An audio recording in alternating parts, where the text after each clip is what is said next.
Hello my dear student, welcome back to my YouTube channel Subhash study centre.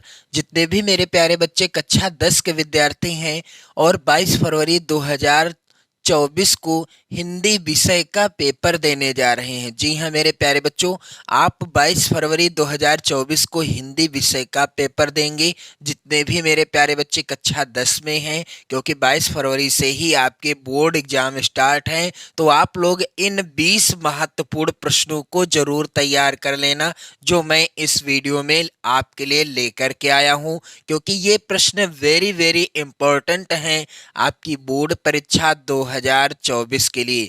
और जैसा कि आप सभी जानते हैं कि 20 प्रश्न बहुविकल्पी प्रत्येक विषय में पूछे जाएंगे, और ये जो 20 बहुविकल्पी प्रश्न होंगे इनका उत्तर आपको ओएमआर शीट में भरना होगा, और जिसके लिए आपको 20 अंक मिलेंगे। यदि आप इन 20 प्रश्नों का सही सही उत्तर सही तरीके से ओएमआर शीट में भर देते हैं तो आपके पूरे पूरे 20 नंबर पक्के हो जाएंगे मेरे प्यारे बच्चों।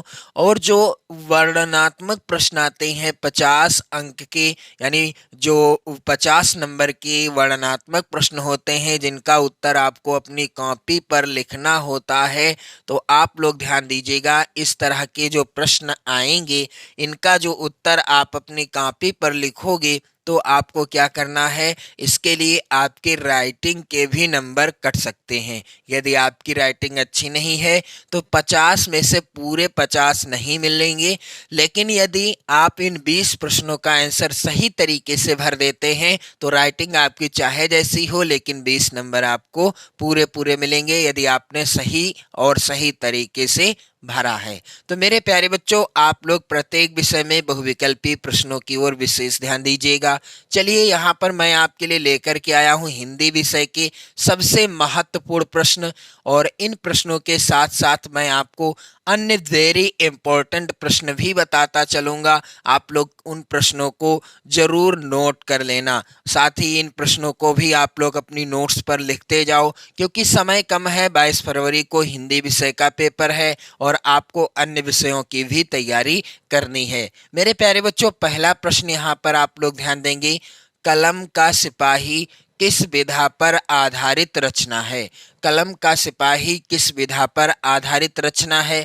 विकल्प पहला है उपन्यास, दूसरा विकल्प है कहानी, तीसरा विकल्प है जीवनी, चौथा है आत्मकथा। तो कलम का सिपाही हिंदी गद्य की जीवनी विधा पर आधारित रचना है। किस विधा पर?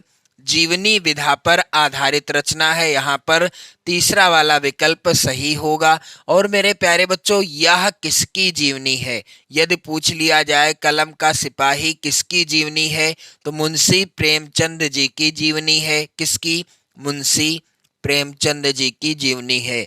और यदि पूछ लिया जाता है कि कलम का सिपाही के रचनाकार या लेखक कौन है, तो उत्तर क्या होगा? इसके रचनाकार हैं अमृत राय जी। कलम का सिपाही जीवनी विधा पर आधारित रचना है। कलम का सिपाही किसकी जीवनी है? मुंशी प्रेमचंद जी की जीवनी है। कलम का सिपाही के लेखक कौन हैं? अमृत राय जी हैं। तीनों महत्वपूर्ण प्रश्न हैं आपकी बोर्ड परीक्षा के लिए, और इन तीनों महत्वपूर्ण प्रश्नों को आप लोग जरूर तैयार कर लो। अगला प्रश्न संख्या 2 है, घुमक्कड़ शास्त्र के लेखक कौन हैं? दिए गए विकल्पों में से सही उत्तर क्या होगा? पहला है विकल्प राहुल सांकृत्यायन, दूसरा विकल्प है धर्मवीर भारती, तीसरा विकल्प है अज्ञेय, चौथा है मोहन राकेश। घुमक्कड़ शास्त्र के लेखक हैं, यहाँ पर उत्तर क्या हो जाएगा? राहुल सांकृत्यायन जी। प्रश्न संख्या 3 है, वेरी वेरी इंपॉर्टेंट, ठूठा आम किसकी रचना है? आप लोग ध्यान देंगे, वेरी इंपॉर्टेंट प्रश्न है आपकी बोर्ड परीक्षा 2024 के लिए। ठूठा आम किसकी रचना है? पहला है विकल्प रामधारी सिंह दिनकर जी की, दूसरा है महावीर प्रसाद द्विवेदी जी, तीसरा है हजारी प्रसाद द्विवेदी, चौथा है भगवत शरण उपाध्याय। इसका उत्तर क्या होगा मेरे प्यारे बच्चों? ठूठा आम भागवत शरण उपाध्याय जी की रचना है। किसकी रचना है? भागवत शरण उपाध्याय जी की रचना है। और यदि प्रश्न पूछ लिया जाता है कि ठूठा आम किस विधा पर आधारित रचना है आपकी बोर्ड परीक्षा में, तो उत्तर क्या होगा? ठूठा आम निबंध विधा पर आधारित रचना है। तो आप लोग इन सभी प्रश्नों को नोट कर लेना अपनी नोट्स पर। मेरे प्यारे बच्चों, आप लोग वीडियो को शेयर कर देना अपने सभी इष्ट मित्रों में, और साथ ही साथ अपने प्यार भरे कमेंट भी करते रहना। मैं तो चाहता हूं कि आप लोग इन सभी प्रश्नों का आंसर भी कमेंट कर दो, ताकि आपको बिल्कुल कंफर्म हो जाए कि किस प्रश्न का उत्तर कौन सा होगा। मेरे प्यारे बच्चों, अगला प्रश्न वेरी इंपॉर्टेंट है। हिंदी की प्रथम कहानी कौन सी है? पहला है विकल्प ममता, दूसरा है कफन, तीसरा है इंदुमती, चौथा है इनमें से कोई नहीं। तो हिंदी की प्रथम कहानी है इंदुमती। और आप लोगों से रिक्वेस्ट है कि आप लोग जो है इसका आंसर दीजिएगा कि हिंदी की प्रथम कहानी जो कि इंदुमती है, इसके लेखक कौन है? इंदुमती हिंदी की प्रथम कहानी है। आप लोग कमेंट करके बताइएगा कि इंदुमती कहानी के लेखक कौन है। इसके बाद प्रश्न संख्या 5 है मेरे प्यारे बच्चों। पानी में चंदा और चांद पर आदमी के लेखक कौन हैं? यहाँ पर आप लोग ध्यान दीजिएगा। पानी में चंदा और चांद पर आदमी के लेखक हैं धर्मवीर भारती जी, या जय प्रकाश भारती, या आचार्य रामचंद्र शुक्ल, या प्रताप नारायण मिश्र। तो पानी में चंदा और चांद पर आदमी किसकी रचना है? पानी में चंदा और चांद पर आदमी जय प्रकाश भारती जी की रचना है। अगला प्रश्न संख्या 6 है मेरे प्यारे बच्चों। अंजलि काव्य के रचनाकार कौन हैं? यहाँ पर आप लोग ध्यान दीजिएगा। क्या राम कुमार वर्मा जी हैं, राम नरेश त्रिपाठी जी हैं, वियोगी हरि जी हैं, या इनमें से कोई नहीं? तो अंजलि काव्य के रचनाकार हैं, यहाँ पर उत्तर होगा राम कुमार वर्मा जी। राम कुमार वर्मा जी के द्वारा रचित है अंजलि काव्य। प्रश्न संख्या 7 है मेरे प्यारे बच्चों। हरी घास पर क्षण भर के लेखक कौन हैं? विकल्प इस प्रकार से हैं। पहला है विकल्प जयशंकर प्रसाद, दूसरा विकल्प है अज्ञेय, तीसरा विकल्प है चंदबरदाई, चौथा विकल्प है घनानंद। तो हरी घास पर क्षण भर के लेखक कौन हैं? इसका उत्तर होगा मेरे प्यारे बच्चों सच्चिदानंद, हीरानंद, वात्स्यायन अज्ञेय। और इन्हें तार सप्तक का संपादक भी कहा जाता है। यानी तार सप्तक का संपादन किसने किया था? अज्ञेय जी ने किया था। और इन्होंने तार सप्तक का संपादन सन 1943 ईस्वी में किया था। तो मैंने आपको बताया है वीडियो काफ़ी ज़्यादा इम्पोर्टेंट है, क्योंकि मैं आपको इस पूरे वीडियो में कहीं न कहीं महत्वपूर्ण प्रश्न और भी बताता चलूँगा, जो आपकी बोर्ड परीक्षा 2024 के लिए मोस्ट इम्पोर्टेंट हैं मेरे प्यारे बच्चों। यहाँ पर आप लोग ध्यान दीजिएगा। प्रश्न है 8 नंबर का, यानी प्रश्न संख्या 8 है। वीर गाथा काल के कवि कौन हैं? यहाँ पर आप लोग ध्यान देंगे। पहला है विकल्प भूषण, दूसरा विकल्प है केशवदास, तीसरा विकल्प है घनानंद, चौथा विकल्प है चंद्रबरदाई। तो वीर गाथा काल के कवि कौन हैं? उत्तर हो जाएगा चंद्रबरदाई।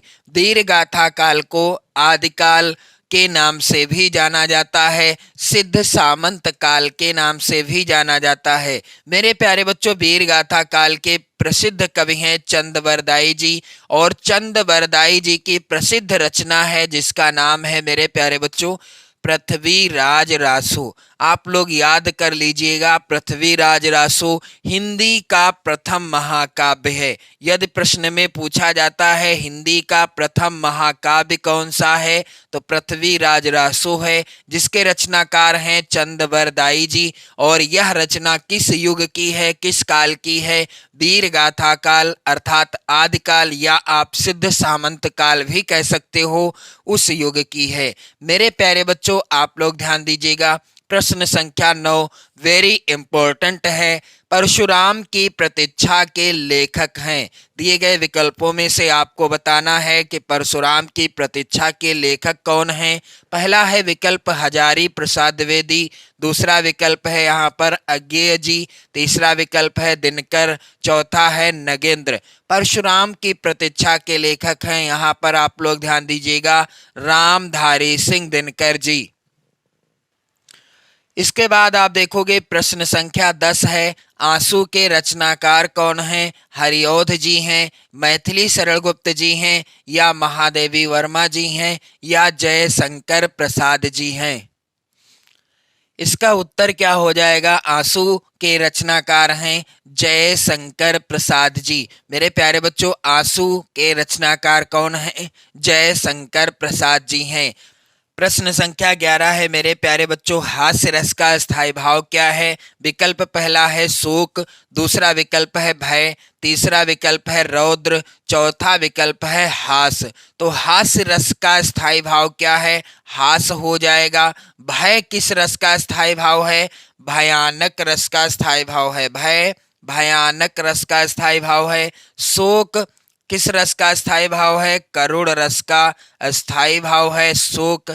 और मेरे प्यारे बच्चों क्रोध जो है किस रस का स्थायी भाव है। रौद्र रस का। ये रौद्र रस है और क्रोध उसका अस्थायी भाव है। मेरे प्यारे बच्चों प्रश्न संख्या 12 है उपमा के कितने अंग होते हैं। यहाँ पर आप लोग ध्यान दीजिएगा क्या 6 अंग होते हैं, 8 होते हैं, 4 होते हैं, या फिर 2 होते हैं। तो आप सभी जानते हो उपमा अलंकार के कितने अंग होते हैं। 4 अंग होते हैं। कौन कौन से। उपमेय, उपमान और साधारण धर्म वाचक शब्द ये आदि 4 अंग होते हैं। मेरे प्यारे बच्चों प्रश्न संख्या 13 है यहाँ पर रोला में कितने चरण होते हैं। क्या 2 चरण होते हैं, 4, 6 या 8। तो रोला छंद में कितने चरण होते हैं। इसका आंसर क्या होगा मेरे प्यारे बच्चों रोला में 4 चरण होते हैं।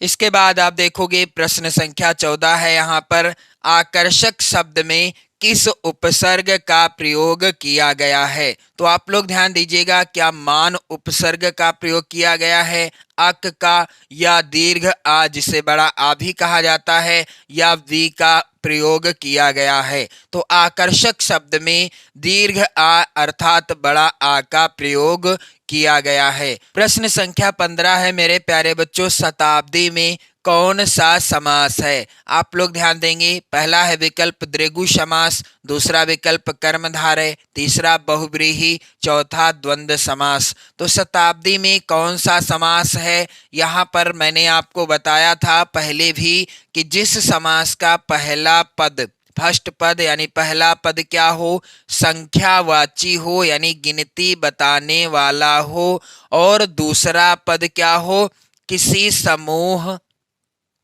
या समाहार का बोध कराए।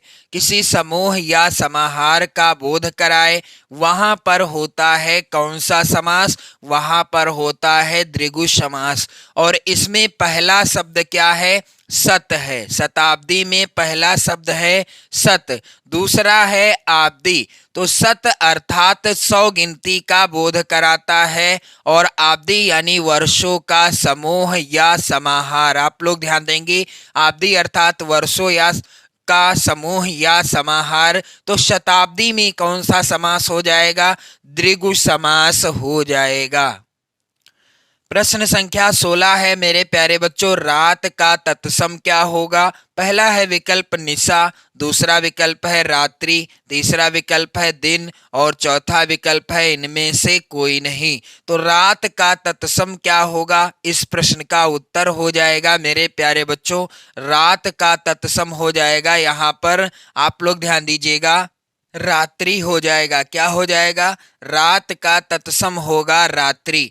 प्रश्न संख्या 17 है वेरी इंपॉर्टेंट मेरे प्यारे बच्चों तद स्त्रीलिंग शब्द का पंचमी विभक्ति बहुवचन का रूप क्या होगा। यहाँ पर आप लोग ध्यान देंगे इसका उत्तर हो जाएगा ताभ्यः। यहाँ पर आप लोग ध्यान दीजिएगा ताभ्यः हो जाएगा। प्रश्न संख्या 18 है वाक्य का वह भाग जो उद्देश्य के बारे में सूचना देता है कहलाता है। क्या कहलाता है? यहाँ पर आप लोग ध्यान देंगे। शब्द कहलाता है, पदक्रम कहलाता है, विधेय या जिज्ञासा। तो वाक्य का वह भाग जो क्या करता है?